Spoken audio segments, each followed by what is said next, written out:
Hi everyone, welcome back to the channel. So today I'm going to be talking about the best ways to deal with your money when you get paid. So when you get that paycheck in every month, this is how you should divvy up your money.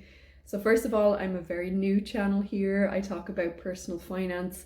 I myself am a senior finance analyst and I've been in commercial finance for over 10 years in London. I'm of course Irish, but I've mainly lived in the UK, in my adult life. So a lot of my personal finance tips will come from a UK perspective. But let's get into the video. So first I want to talk about, of course, let's just pretend you get paid once a month, but also this applies if you get paid, bi-weekly or whatever way it works for you. But in this example that I'm going to go through, it's based on if you get paid once a month.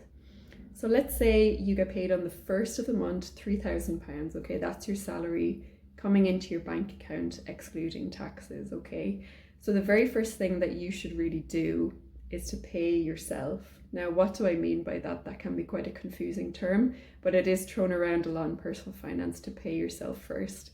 And what this means is essentially, when you get income coming into your bank account, you should pay yourself into a savings account or an investing account for your future. So that's what it means, is to pay yourself for your future self. So in this example of £3,000 coming in, let's say you want to save £12,000 by the end of the year. So that's £1,000 every month, okay?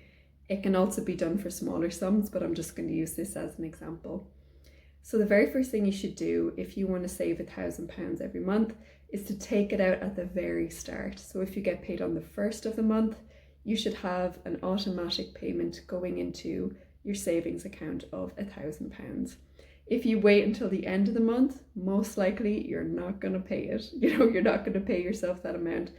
It's going to go on clothes, it's going to go on restaurants, it's going to go on frivolous things. And before you know it, the money has run out and you can't save anything at all. I've seen this time and time again. It's my cat in the background. I've seen this time and time again where people really want to save and they have a good mentality about wanting to save for a house or for something really important in their life, but then they never get around to doing it because life gets in the way and they get very tempted by consumerism. So if you pay yourself first at the very start of the month when you get paid, you're taking away that money, so it's not in your current account at all. It's put into a separate savings account, put into even a fixed interest rate account, so you can't touch it if that's what you want to do.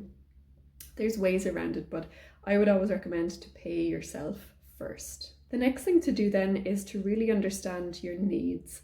So what I mean by needs is everything that you need to pay in that month to sustain your living. So it might be your rent, your mortgage, your groceries, all of your essential bits. I talk about this in the 50-30-20 rule video, which you can see in my channel. But essentially, if you have rent of £1,000 a month, let's say, you are not gonna, go spend all your money on a holiday and then not have money for rent, or you're not gonna go spend all your money on a £2,000 purse and then have no money for rent. Those would just be really completely silly things to do and irresponsible things to do. So always have a look at your needs and understand what you need in your bank account to pay every month. So if it's £1,000 for rent, if it's £200 for your basic groceries, if it's £200 for your train to get to work, you have to make sure that those things, that pot of money, is in your bank account at all times, because that's just basic, living expenses, and you need to make sure that those are covered. Another important thing with those needs is also if you have any credit card or loans outstanding, they often have a minimum, or they will have a minimum payment that you need to pay every month.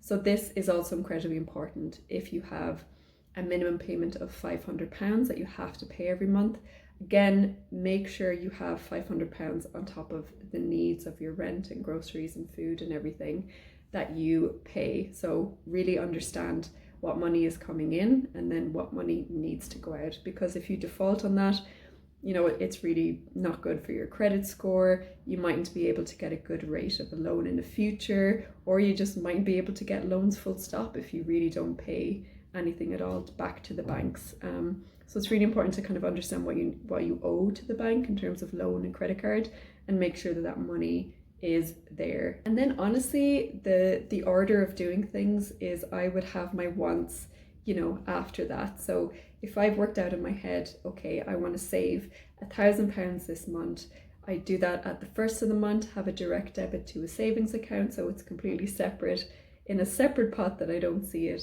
You can either have it automatic or manually do it if you feel like that's better on your phone. And then have your needs portion, understand any kind of loan repayments that you have.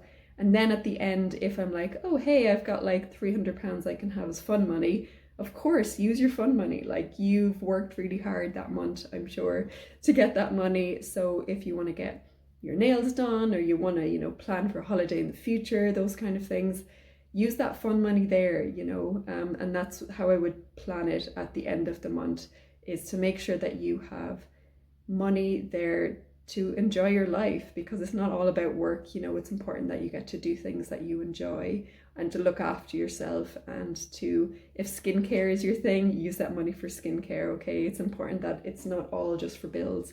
But if you don't plan your money effectively, you might get into a place where you're, you know, more and more in your overdraft, more and more relying on credit cards, and then you don't get to have that fun money. So this is why it's really important to just be really conscious of how you spend your money and make sure to pay yourself first. So that was it in a nutshell. I hope that was helpful for people.